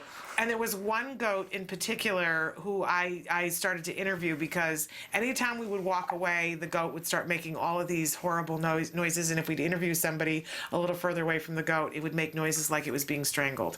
And I tweeted it. If you look, I said attention-seeking behavior because the goat, it was working. Well, that is because we would stop doing what we were doing and we'd go over and pet the goat. But in any case, we had a great day at the zoo. Nice. And we look a little funny, but it's because, Emily, how hot was it? It was like 114. It was really, really hot that day. So I had makeup running down my face. And when we went in for that last part of the interview, it was in the only air-conditioned place in the entire zoo. Why were you doing interviews at a zoo? Because we were talking to people about what their accommodations were for individuals who have different needs. Do they have good accommodations? They have great accommodations at the LA Zoo, and so it was really, really remarkable, and we had a really good day, and the kids had such a good time playing in that last place in the Condor room. We got to put on wings and experience what it's like to fly around and be a condor. Wait, really? Yes, and they wait, so you were flying with wings? We were pretending. Oh, okay. We were pretending, and they my had imagination's rocks. not that good. Well, yes, it is. What are you talking about? And they had rocks with holes in them, and they would hide different kinds of fake meat for us as condors to go and feed. And then we could go into the laboratory, and we could watch real condors on a remote-controlled camera, so we could watch them. So you could move the camera. We could move the camera, and I couldn't find the condor. I went up twice, and I looked around, and I said, I don't see where the condor is. And my son went over, and he went, there it is, and could find a condor that quickly. You know, the National Zoo has a webcam where you can watch from home, and you can move it around. From home? Mm-hmm. That's amazing. Well, this you could do it from their facility, and then they could put on surgical coats, and they could watch a condor birthing, and they could, operate on the condor. Birthing. Yes, hatching, whatever it is. But anyway, a birthing. They had a really good time, and it was so exciting for us to be there with Jack Riley and his family. Was it free for you? I think that the LA Zoo did accommodate us and allow us to come for free because they were super fabulous. Maybe you can do it again. Well, next time I'm inviting you. The next time we do an outing, I'm bringing you. I'm going. Where is it? It's in Griffith Park. Were you into trains as a kid? I've been to Griffith Park. Yeah, I love trains. Okay, well, we need to take you to the train. Have you been to Travel Town? Griffith Park isn't. What? There's stuff at Griffith Park? Alex, there is amazing stuff at I Griffith didn't know Park. this. I've been living here for more than 2 years, and I've been to Griffith Park multiple times. Oh, we and have I've to never take seen you. that. Now, the train museum at Griffith Park is free, and it's open every single day of the year. That sounds and amazing. It's totally free, And it's a completely old. free museum. It's a completely free, and everybody gets to crawl around on real, authentic, old steam engine trains. It's a really good time. That sounds amazing. And it's just around Let's the corner go. from Let's the do zoo. it right after this show. Let's all I'm go. busy right after the show, but we'll go another day. We will absolutely go, and we'll see if Jack Riley can go, and my son All right. loves it. Okay, and Matt why am I Asner, holding when he a gets rooster? here, he can come as well. Yes, and he can bring his kids. We'll have a really good time. He's here. All right, I have to talk about these toys, and then we can bring Matt in. So why am I holding up a rooster that has holes in it? And these other toys. These are Melissa and Doug toys, and these are called Lace and Trace toys. Is Melissa and Doug the name of the company? It's the name of the company, and there's a real Melissa and a real Doug. Wow. And these are superlative toys. You're down to a week now shopping for Christmas, and if you're wondering what to get children, go to the Melissa and Doug aisle, because you're for sure going to find a good quality toy. If you're gifting a toy, you can't go wrong in Melissa and I'm Doug. going to get that for my dad. His name is Doug, so I think There you go. that. And you know what? I'll bet your dad would enjoy this, because I know it looks like one of those things. It's a kind of an old-fashioned toy, but I guarantee you, if you sit down with a child, and all the things you can work on, first of all, there's different colored laces, and the animals are outlined in different colors. So this is for kids who are 3 and up, because you can't have laces for younger kids. Well, with supervision, you could potentially, but no, this is actually meant for children 3 and up. But then you start working on the pincer grasp. So this is pre-writing skills and hand-eye coordination of lacing through. You can count and tell them to switch, to skip and go every 2, right? Then you can work on tying. This is going to be precursor for tying shoes. But can I tell you, you put this in a room full of children and set an adult down, the adult will sit and do this and find it very relaxing. This is very calming. I'm going to make you do a sheep in a minute here, because he's being cynical here with me. But and so you're working on animals and colors and pincer grasp, fine motor stuff, skills that you're going to want to have in place before they get into preschool. So we're giving away this Lace and Trace that Toys R Us donated to us, and then we have this other fabulous Melissa and Doug, I'm telling you, amazing toys, and they have so many different things. This particular one is the Switch and Spin, and you see the background here, and the one we have is fish, but you can change the background. It comes with 10 different designs, and it's got all the different colors. It's cause and effect toy, right? But you can take this apart and do it in different ways, and you can change the background. But this is a wonderful, wonderful toy for busy fingers to be doing things, working on colors, working on cause and effect. Teaches you how gears work. That's nice. Good wood, solid wood toy, fabulous, fabulous. We love Melissa and Doug toys, and these were donated to us by Toys R Us, and we're giving these 2 things away in this hour to 2 different people. Make sure that you watch for the mystery phrase or word on the screen, and you'll want to send us an email. Emily will put it on the screen, the email address, and it needs to get to us by 7 a.m. Pacific time tomorrow. In the subject title, put whether you want to win the Switch and Spin or the Lace and Trace, and then in the body of the email, put the word or the phrase, the mystery word or phrase that she'll show you during the hour at some point. And then we will email you tomorrow to let you know that you won. If you did win, we'll only pick from the correct responses, and we'll get your address and get it in the mail to you, so you have it before next week. Nice. All right? Yes. That sounds like a great deal. It is a great deal. We've given away so much. I would do it if I had anyone to give it to. Okay. Well, we have other stuff that I bet you would have stuff to give people to. Really? We've been giving away amazing stuff this last month. Well, where have you been, Alex? You've been here the whole time. I've been here the whole time. You've been here the whole time. The only thing is I've seen our kids' games, though, and I don't know any kids. Oh, there's been other stuff, too. We gave away a wonderful Lush basket that was a great gift for any female friend. We've given away a bunch of great stuff, and we have more this week coming up. All right. But we're going to take a break, and we're going to bring Matt Asner in so that he doesn't have to sit outside and wait for us. So stick with us. You say howdy, we say hi. Let's get rowdy, let's get wild. Let's get wild. Let's get wild. Let's get wild. Let's get wild. Let's get wild. Hi, it's Lisa Ackerman. Welcome back to What's Left. We're enjoying some wine. We're going to make some fake bourbon chicken tonight. but we're not using bourbon. It's not gluten-free. So what we're doing, and Kristen, you're doing a great job at pounding and getting out all of your energy on that chicken, so go take it out. I know. You know, how many of us moms are at a park or we're at a grocery store and somebody walks up to you and, you know, your child's having a meltdown and, you know, having not one of those fun days. This is a great thing to come home to. You would come home and really pound that chicken and you would feel so much better.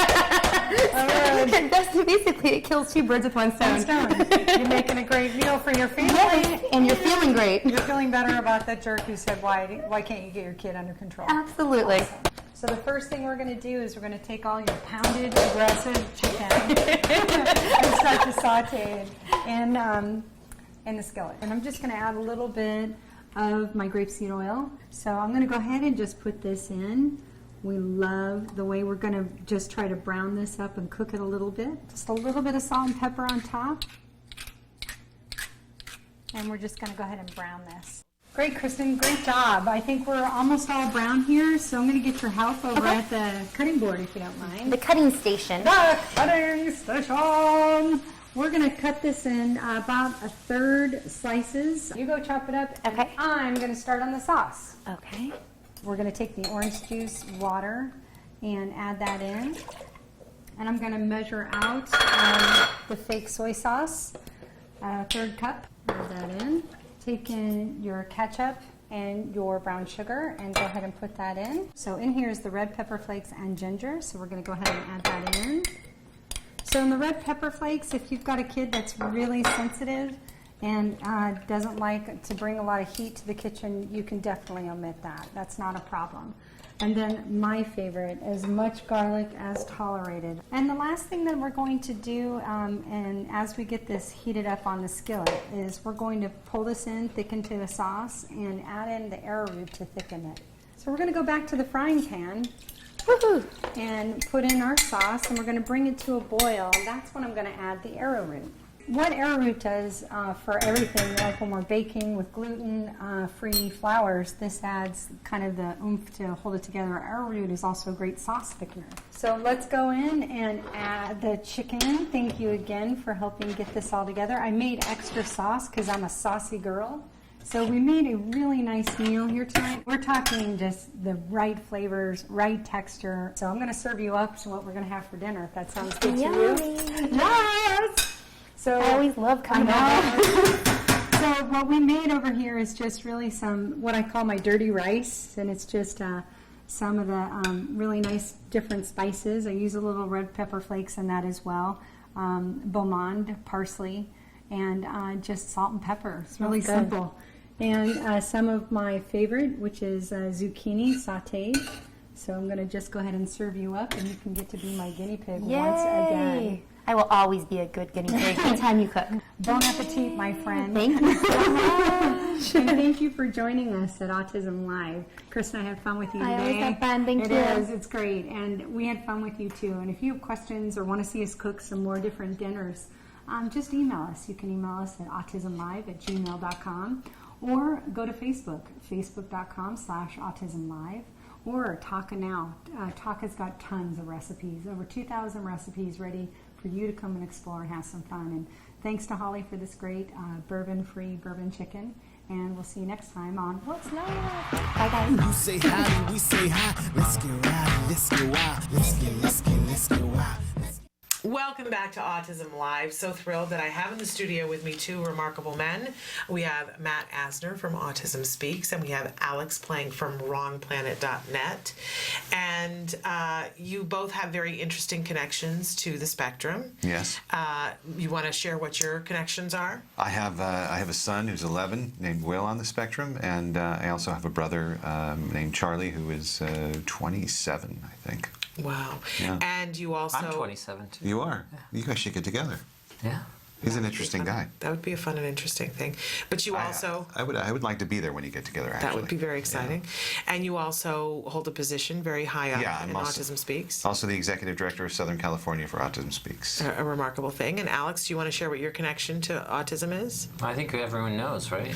Not necessarily. I run WrongPlanet.net, the largest website for autism. I'm diagnosed, so both very interesting connections. And worthwhile for people on and off the spectrum. That is true. Right, absolutely. That is true. Absolutely. And we were supposed to have someone else in the studio during this hour, the lovely and fabulous Nava Paskowitz, and we're very sad that she I'm can't be filling with in us. for her. I'm pretending to be not. I'm channeling her right now. All right, that'll be interesting.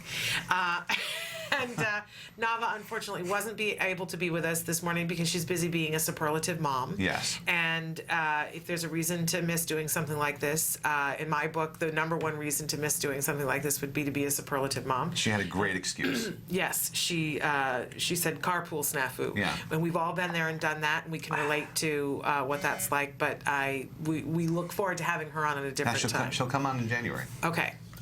But we absolutely, I newly adore her because I just met her recently, but she's as fabulous as you have described her as being.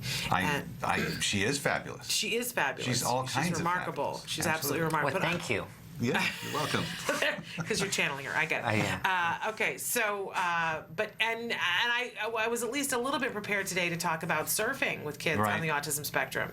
So will you just tell a little bit about what Nava does? Yeah, Nava has an amazing program where she begins in a pool, and she gets kids acclimated to balancing on a board in a pool. So it's a very safe environment, so kids can feel secure and not like they're in the ocean. And then she'll kind of gradually graduate them into the ocean with her surf program. She's an amazing person. Yeah. I mean, she's great with kids. She works, very well one-on-one. She has an energy with all kids. She has an energy that she exudes that is just about calming and and I know that a lot of kids on the autism spectrum love water. Some have deep fears, and some parents. My son has deep fears. Really? Yeah. And some parents have deep fears about water, but their kid loves the water. You know what I think it is? I think it's the process of going from the land into the water. Once you're in the water, I think for some people with autism, they're cool with it. It's that transitionary period where it's like going from the land. It's because they don't like change. And when I was a kid, I hated that period where before you got into the pool, you were had to get in the pool. It's like there's this I think that's true with anyone, really. I mean, I think true. I think that it can be very unnerving to go into the ocean. Yeah. I'm talking about a pool. Or a pool. The to jump in a pool. You don't know how cold it's going to be. You don't know what it's going to feel like. But once you get in, I was on the swim team when I was a kid. I was on multiple swim teams. I was on the swim team too. What was your stroke? Freestyle. I was very fast. That's good. I didn't do freestyle. I was the specialty stroke. Oh, there you go. What is a specialty? Yeah. Well, like the breaststroke or I see. My strokes are breaststroke and backstroke. Backstroke was my least favorite. Yeah. Well, you don't know where you're going. Yeah, that's true. But in any case, I think for parents who have the concerns about the water, or you've got a child who's got I imagine that Nava is just nothing short of miraculous because she exudes amazing. Calm. I would trust her, and I freak out about water. Not only does she exude calm, she has this uncanny ability to make you want to do something. So. I think that really works its magic with these kids, and they want to do it. I can see that knowing her. Yeah. I can definitely see and that. she comes from a long line of surfers. She does. She's from the amazing Paskowitz family, which is the first family of surfing. And there you go. Her brother started Surfers Healing, and there's a great tradition there. And Nava has kind of taken another step and kind of created this really great surf program that starts in the pool. And how could people find out more information about if they are in this area and want to work with Nava? They can email her. Okay. They can email her at nava.paskowitz@gmail.com. And I hope I got that right. I'm going to have to look at that. Okay. And you know what? We're going to double check on that because you're also going to have to tell us how to spell Paskowitz because it's not. Oh, that's easy. Okay. P-A-S. Okay. K-O-W-I-T-Z. Okay. It's not that hard. No. It's not that hard once you know what it is. I mean, it spells just like it sounds. Yeah. Okay. Nava.paskowitz@gmail.com. Okay, great. And so if you're interested in that, you can write to her there. Amazing, amazing woman. All right, we're going to take a break, and then we're going to come back and talk about some other stuff. All right. Cool.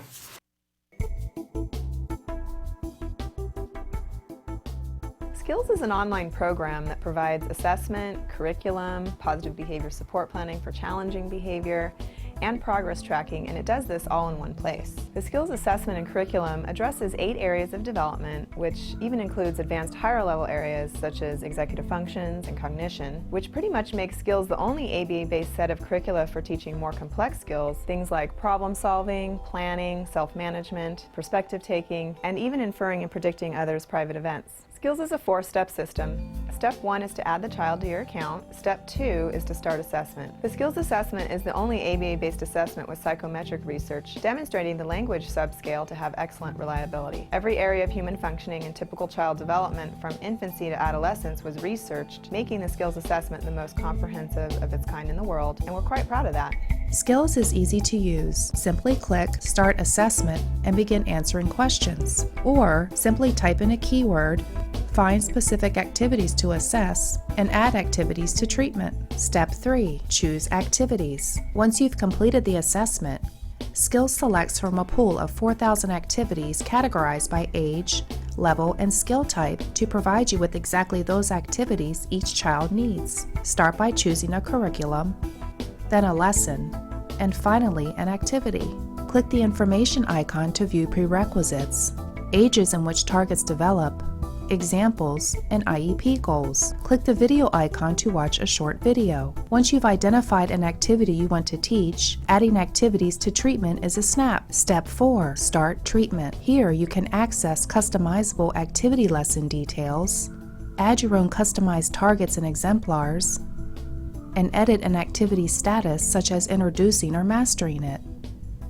You can even print handouts such as worksheets, tracking forms, visual aids, and other materials. Skills also offers multiple progress charts mapping curriculum progress, lesson progress, and cumulative number of activities and targets mastered over time. The Skills language curriculum is categorized by verbal behavior type so that users can identify progress for verbal operants, such as echoics, mans, tax, and interverbals. Skills is one of the only programs that provides the ability to write behavior intervention plans, or BIPs, for challenging behavior. With just a few clicks, the outline of the behavior intervention plan is written for you and ready to be printed and implemented. You can learn more about Skills today and get started by visiting us at www.skillsforautism.com, or you can call us at 877-975-4559. Skills. Progress starts here.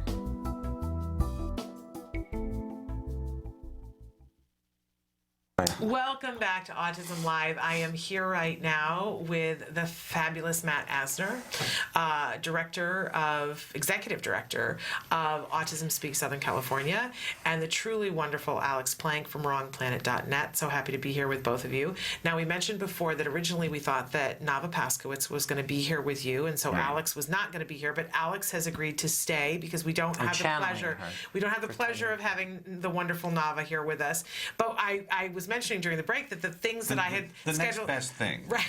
Well, I don't know about that. I would say it's apples and oranges, and we'll leave that alone. But in any case, I was saying that, there were a lot of things that I had planned to talk with you and Nav about, and one of the things that I wanted to talk about was love. Right. And because you had been coming in here for a while, and I kept seeing you and saying, Matt, you look so good. You've lost weight, but what are you doing? And you were saying, yes, I lost weight. And finally I said to you, okay, it's got to be more than that, because you just have a different air about you.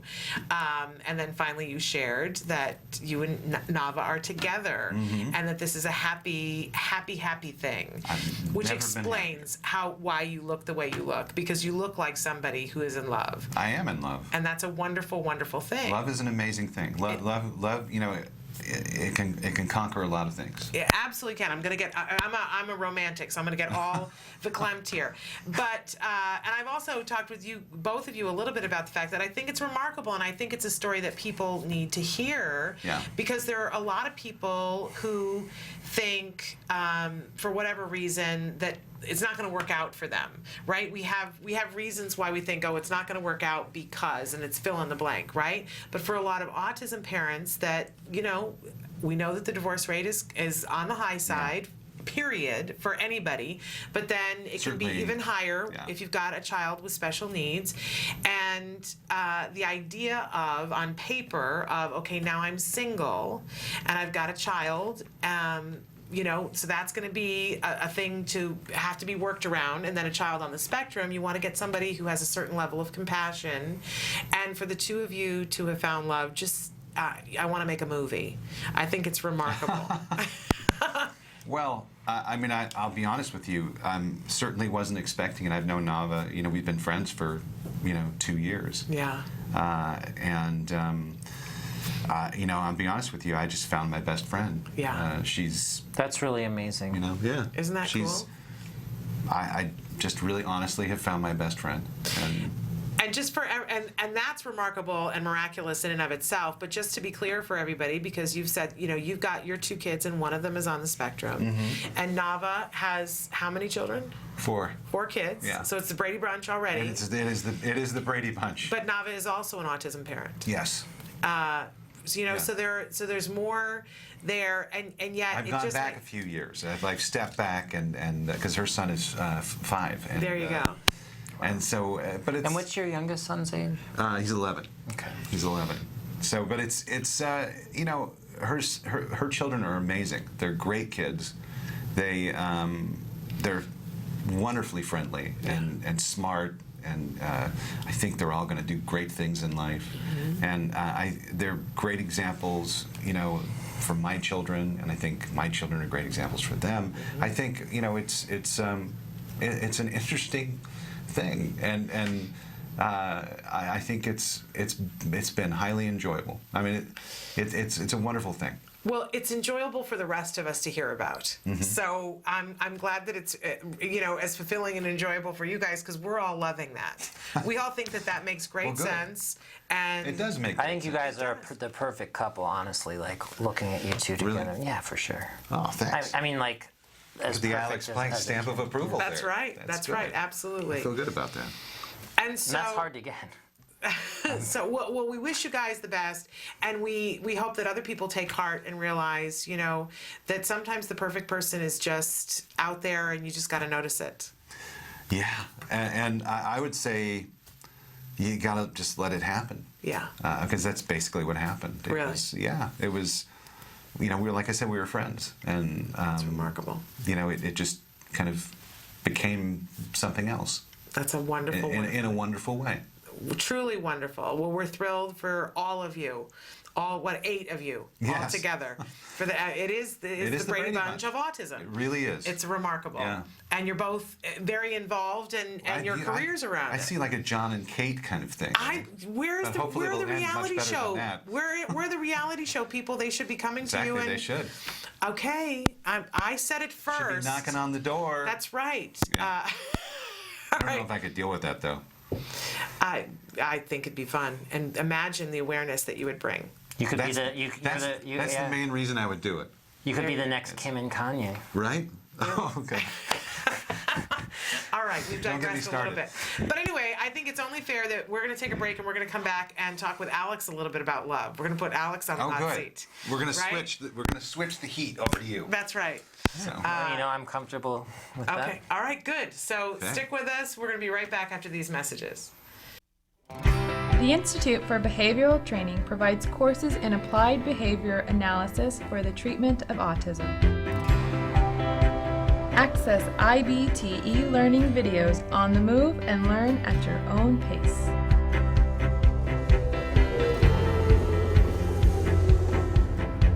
I'm going to talk a little bit about intensity. IBT e-learning makes any location your classroom on the go. So our objectives for today are to really learn what is autism and how is it diagnosed. Get professional guidance with IBT face-to-face training. IBT face-to-face training courses prepare you to effectively implement ABA-based interventions. Choose between small group and one-to-one instruction. Earn BCBA supervision hours via one-to-one video conferencing. So I had a chance to review your VIP today. You know what? It looked really good. You did a good job with it. IBT continuing education courses. Earn credit through webinars, conferences, article reviews, and e-learning videos. You can learn more at ibehavioraltraining.com. IBT, 360 degrees of ABA training. Welcome back to Autism Live. We are here right now with Alex Plank from WrongPlanet.net and Matt Asner from Autism Speaks. He's the executive director of Autism Speaks Southern California. So, and we've been talking a little bit about love, and we put Matt on the hot seat and talked a little bit about the fact that he has a glow about him because he's in love, and we think that's wonderful. And we said turnabout is only fair play. So we want to talk a little bit about love with Alex. Yes. Alex style. Alex style love is a completely different beast. Yes. Well, now what's interesting here is I saw he did this amazing video about flirting. About flirting. And it was Wasn't that incredible. Fun? Yes. It was really, I've told so many people about that. That video has gotten a lot of views. I think I sent a lot of people that way. I mean, it really encapsulates it perfectly and explains what's going on. You know, and it's interesting because the information that at least I've been told, and I'm pretty sure everyone's told because I hear it in movies, I hear it from parents, I hear it from older people, I hear it from girls that you ask, don't ask anyone for advice about this stuff because it's always wrong. You're right. Well, it's always wrong. Like, that's true. In very rare instances, someone's has an actual understanding of how things work. And they're able to articulate it. But usually they have this romanticized version of what should work. Well, and we like to never create does. what works. Yes. You know, we like to make, that's called romantic. Yeah. But it's like, this is what I wish would have happened with me, but it's never happened with me. But I think this is how it should happen. And if you do this, and that's the advice that's given. But the problem is when you give that advice, it doesn't work. In fact, if you show up, here's an example. If you show up at someone's window after they've said they never want to talk with you again, and you're playing guitar in the middle of the night, not good. Does not result in kisses and making up. Results in the police being called. Have you done that? I have not done that. You speak from experience, it sounds like. I've never done that because I don't play guitar. But what about the speaker over your head? If you hold the speaker over your head, well, yeah, exactly. That never works. No. It works in the movies. I've never tried it. It works in the movies. It could work.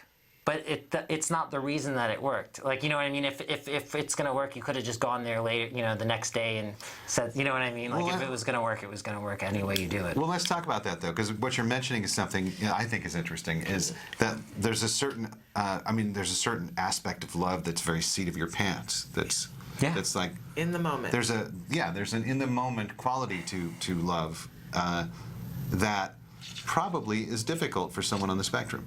Yeah, it's very hard to be spontaneous for a lot of individuals on the spectrum. And I think that also part of it is people on the spectrum have this script of how it should go. And if it doesn't go with this script, then they can't operate. When in reality, they need to be more dynamic. And it's hard to teach that, but I think that just by practicing, you can do that. I think we're all guilty of that to a certain extent. Yes, that's the thing. And that's why when you get advice from someone, they might give the advice that doesn't work. Well, that's true. You can ask 10 people the same question and get 10 different responses. And you know what? As to what you should do.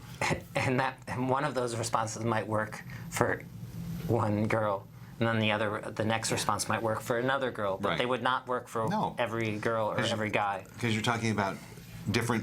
Actually, what you're talking about is basically a blueprint of your entire history with your parents and all that. And it's very complicated. Well, here's an example. You could walk into a bar, say the exact same thing in the exact same way to every single girl in the bar. I guarantee you that some of the girls will walk away in disgust. Some of the girls will fall in love with you, and some of the girls will just continue talking to you just because they don't really care. Well, now you're talking about the law of averages. So that's my point, though. There's no one way that works. No, I think there are certain guys who go in and do that kind of thing, who go into a bar and will say that pickup line to 20 of the women in the bar, and hope for that one response, that one positive response. It's a numbers game. Well, I want to bring up, though, the technology aspect of love, because I think that when you're talking about asking for advice, it seems to me that in this day and age, there's a whole element to it that never existed before. I hear people talking about, well, she tweeted at me and said this, and now, do I have to wait 2 days to tweet back at her? You tweet back instantly. Tweets are instant. But where are the rules for romance with all these different technology about, do I Facebook now, or I hear young people talking about this, and I go, who knows this? There's no right answer, because for one girl might be so offended that you didn't respond in, you know, in a timely manner that she doesn't want to talk to you anymore. Another girl might think that by sending her a message sooner, he's too needy. Yeah, but it really depends. But the thing is, I think that if the girl likes you, it really doesn't matter what you do. Yeah. Do you think, though, that technology has made it easier for people who are on the spectrum, or made it harder? Easier. Like, even though there's less to read? Well, that makes it easier. I mean, Does that's that make it of easier? course, that's the definition of making it easier. That's where the deficits lie, is in the being able to read the body language. So you cut out the aspect of getting the date if you meet someone online. But isn't there so much innuendo in what somebody says when they're tweeting or Facebooking? That's so interesting. I don't think so. I think in this day and age, it's easier. Well, you're thinking of tweeting. Like, I mean, that's one way to meet people. But like, you know, you look at a dating site, Or just the texting. What I hear is people texting back and forth. My brother has some interaction with, you know, people on the internet. I'm not sure how he does it, but he actually met a young woman, and they were conversing on the internet and flirting, and it got, you know, to the point where they were going to meet. Yeah. And then she started kind of playing the game a little bit, you know, and he just couldn't work with that. You know what, he couldn't work with that, and so I asked him one day. I said, "Well, what's going on with that?" He goes, "Oh, you know, she started playing games, and I just can't do that. I can't play games." And I said, "Charlie, you've got to understand that part of the dance is playing the game, you know, most of the time, and you've got to work with her on that. You got to play the game back." Yeah. And I don't have time for that. Yeah. Well, I don't know. I don't know if that's true, because there are some people that I think that there's a certain level of game playing that gets to be the point where it's just like, this is a waste of time. Yeah. And there's certain people that play way too many games. Well, yeah. I mean, I was happy for him because. But you're right. In his instance, it probably would have been good to play the games. this was like the first woman that. Well, what kind of games were they? Well, you know, it was like, oh, well, I can't meet you there because I need to do this, or I need to do that. You know, it was just kind of being a little coy, being hard to get. And I think he just kind of said, that's you know, okay. I mean, forget it. You should engage in that. I think that is a. It's the dance. Yeah. It's the dance. She's making you work for it a little bit, you know. Certain amount of that's what you need.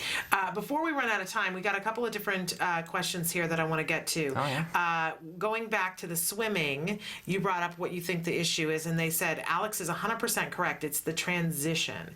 Once they are in the calming effects of the water hits, it's instantaneous. And they said, love you 3, that they're loving the repartee, which is very fun.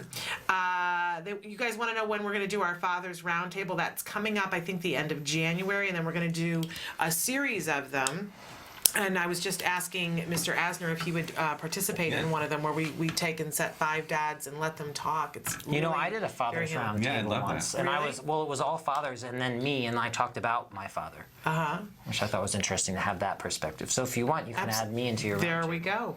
We hate to ever leave you out. We would never want to do that. So in any case, and then we had. Somebody who wrote in with a specific question. You guys didn't do very much biomedical, did you? Or did you? No. Don't know what they would mean by that. I'm going to save this for the wrap then, and we'll leave you guys out of it because it's a very biomedical question, and otherwise I would get you guys' opinions. But we're almost out of time, so I had an opportunity to talk to him a little bit about 2013 and what his vision for 2013 is, and I'd love to, or 2014. Okay. Yes. I was going to like a nostalgic thing. Yes. Well, and if you're interested in saying what you think the biggest thing in 2013 is, but that's kind of putting you on the spot. That's easy for me. I mean, 2013 was probably one of the worst years of my life, and also one of the best years of my life. Okay, that's good to hear. And that's for sure. Okay, all right. And what do you want for autism in 2014? I just want us to keep progressing. I think I think we need to keep climbing the hill. We need to keep. I'd like to see the government get involved more.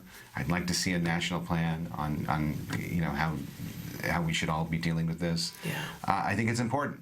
I think I want to see people calm down a little bit, take a breath, before they speak, and really understand the gravity of their words, and of being positive and moving forward, and being unifying instead of being separatist.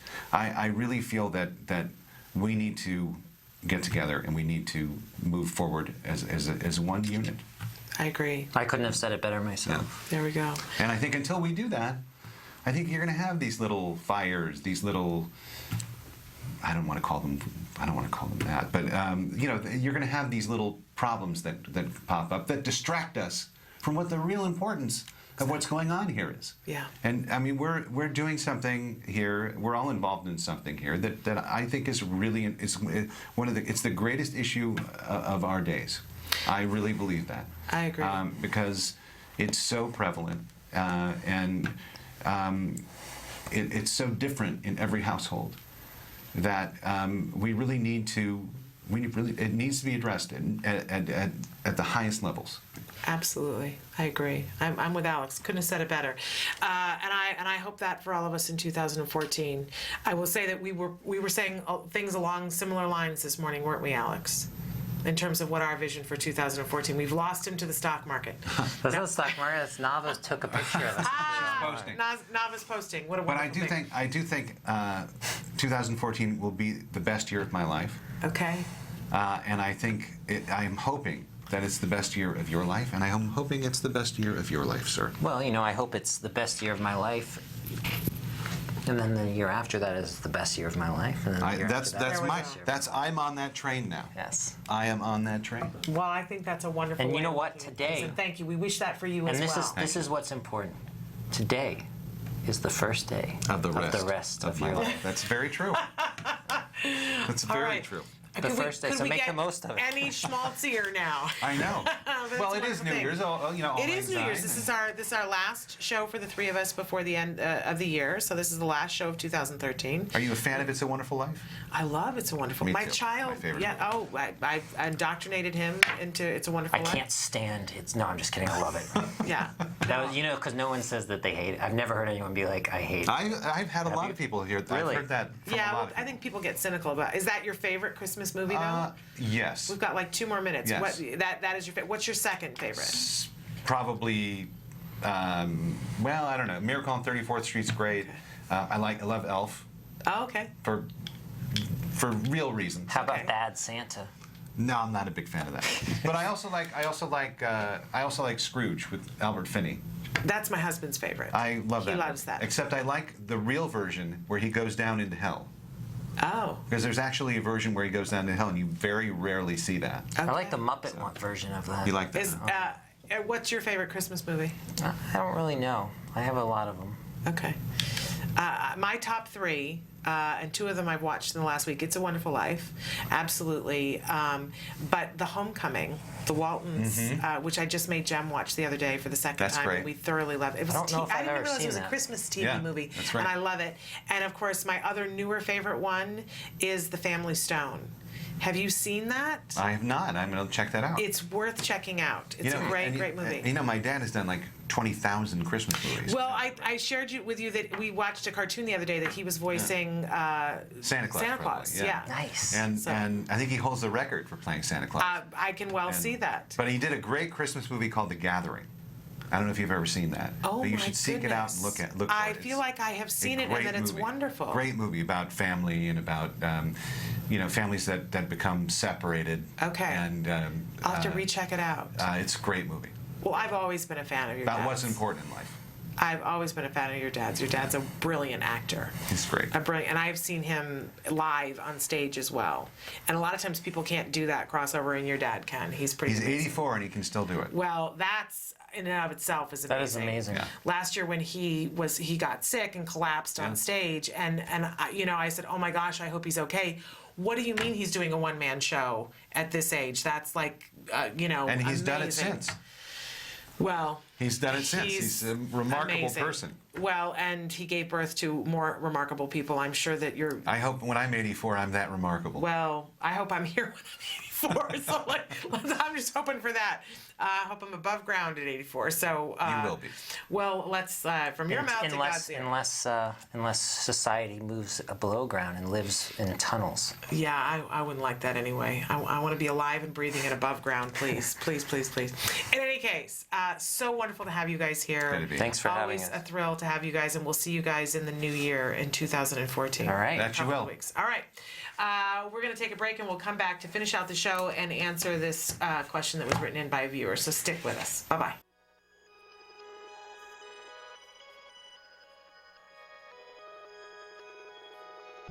When Maddie was diagnosed, I'll be honest, I was very ignorant on what autism was. I knew that autism was basically something that hit boys at the age of 2 to 3. They shut down, and sometimes you think of the typical Rain Man movie.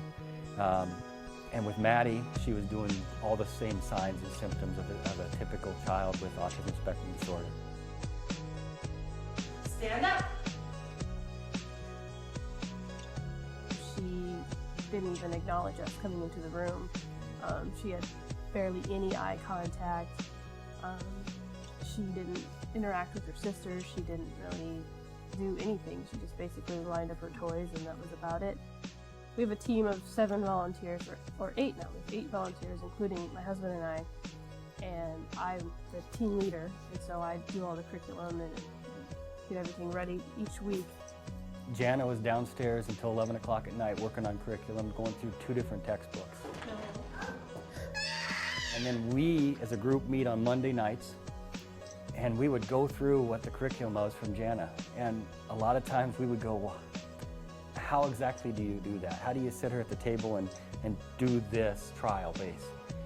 What Skills has done for us, it's taken that away from Jana trying to figure out the curriculum for one. She can go down, or even our laptop, and she can sit down, and through all these questions, it comes up with the different programs. At least for me, it was a relief off my shoulders. I was worried that I might be missing something, missing a curriculum that maybe she needs to know, where Skills, they have every possible thing your child needs to know from 0 to 7. They have a program for that. What noise is this? Good job! Every program that we did with her, I knew it was specific for what she needed to learn. Because before Skills, it was a lot of, okay, well, is that really age appropriate for a 2-year-old? You know, because it's not generalized. It's anywhere from 0 to 7. This is what your child needs to know. In most manuals, you'll find. But for this, okay, yep, she should be learning this. And no, she's not 4 yet. She doesn't need to know that yet. We are so fortunate that Jana was able to attend a conference put on by CARD that opened the door for Skills, and that there's no looking back for us. We started using the program in November, and it seemed like by January something just clicked, and she has completely kind of came out of her fog that she was in for quite a while. I have never read a documented case on any child that has not benefited anything from applied behavior analysis, and now with this new Skills and being, like the E version of ABA, I can't imagine it doing anything harmful to their child. It's nothing but exponential growth for us. To see her now, it just blows us away. I mean, we call her our little miracle child because in 7 months' time, she's just blossomed into this normal, functioning child, and suddenly, we joke about it all the time, like suddenly we have twins. If you're even thinking about doing it, do it. Because the absolute worst thing you could do is do nothing at all. And even if you use this program and it's just a single mom or a single dad working in the evenings with their child, this program is going to benefit them. It's going to show you where they are, it's going to show you where they need to go, and it's going to show you what skills and how to get there. It is an online book on how to help recover your child.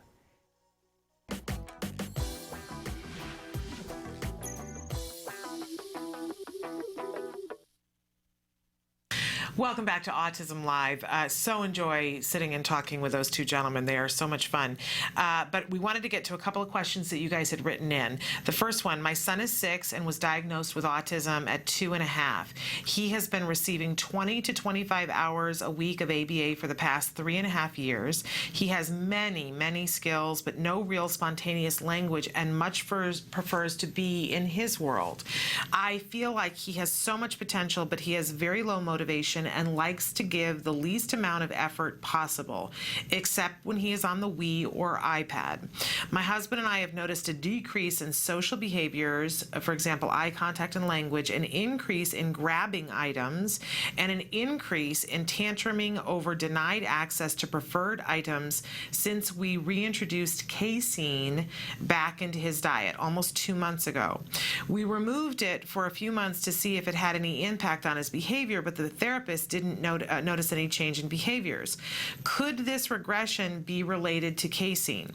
He has always been gluten-free. His school has also noticed his attention in class has decreased and scripting behaviors have increased. Any advice would be great. Okay, so a bunch of different things in here that I want to address, and I wish that I had a BCBA to talk about this as well. And I do want to remind everybody that tomorrow Dr. Doreen Grandpichet will be here, but it is the second half of the anxiety show.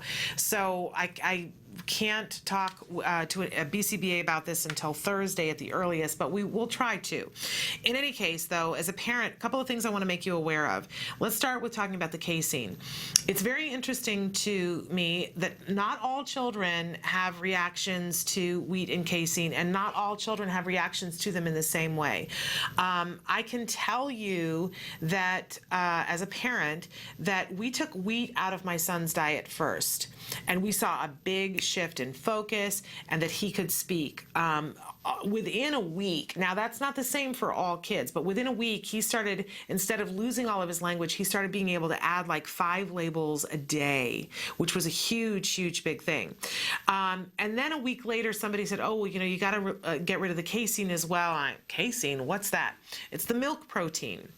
It's the protein in milk that is very related to the milk protein in to the protein in gluten, which is very related to opium. If you look at a peptide on a slide, I can't believe I'm actually saying this, but if you look at the peptides of opium and the peptide of casein and the peptide of gluten, you see that they're almost identical except for the very little end, and that we see that in some kids, when they have access to those proteins, their body doesn't distinguish very well, and you get an opiate effect. Now, what's remarkable about the casein is that a lot of people report that when they take their children off of milk, they don't notice a difference. I would be one of those people. I did not notice a difference. But if there is an infraction and the milk protein gets put back into their diet, they see a spike in these behaviors, and it seems kind of odd and wonky. So I first want to say to you that it may very well, there is the potential at least that it is a reaction to casein. The kinds of things that you're reporting about eye contact, language, increase in tantruming, those kinds of things could all very well be a reaction to the casein. But I would also say to you, you know, you're going to have to do some trial and error, and I wouldn't sit around and wait. That some other things that you might be concerned about at the age of 6, if you're seeing, especially if you see, it's hard to tell from this, but if you're seeing an actual regression in the ability, not the frequency of them doing it, but their ability to do it. Do you know what the difference is in terms of if your child can do it, they just don't feel like doing it, and they feel less like doing it? That doesn't concern me as much as in if you see your child actually regress and you're seeing that they used to be able to speak and say something and now they're not, because then you might want to be seeing a doctor to be looking at a whole host of other things, including seizures. We never want to poo-poo it when we see a loss of skills. It's not a sit around and wait thing. So hard to tell from your writing whether it's that big of a deal, but so I'm just throwing that out to you. Don't wait if it is.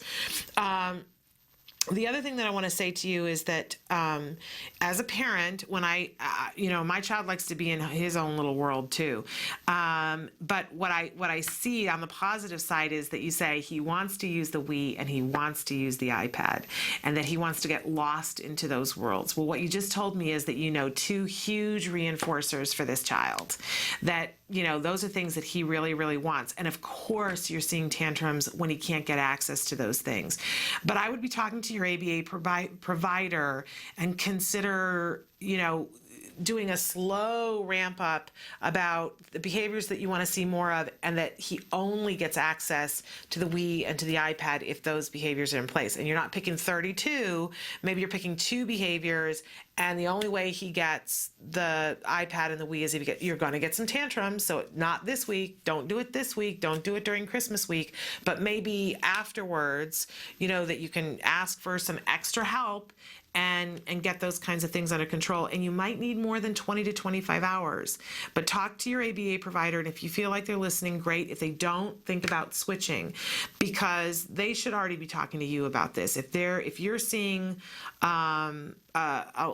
a loss of some of these things, they should be talking to you about what they're going to do to tighten this up, to get back the behaviors that you had before that your child was engaging in. So unfortunately, we're out of time, but I am going to try to talk about this again with the BCBA, but it absolutely, casein could play a big role in it. And even if you took it out and didn't see a big reaction, when you put it back in, sometimes it's just that much clearer. So be aware of that. And it could cause that scripting as well. So all of that being said, I want to remind everybody that tomorrow, Dr. Doreen Grandpachet is here for the second half of the Anxiety Show. Then in the second hour for Let's Talk Autism with Shannon and Nancy, we have, for the first time live in the studio, Vena Tiero, amazing, amazing mom who's made a film with her 2 sons. We're so thrilled to be talking with her tomorrow about My Tiero Boys. So that'll be tomorrow. We're back at 10 a.m. Pacific time, 1 p.m. Eastern time. Until then, give your kiddos a hug from me. Bye-bye for now.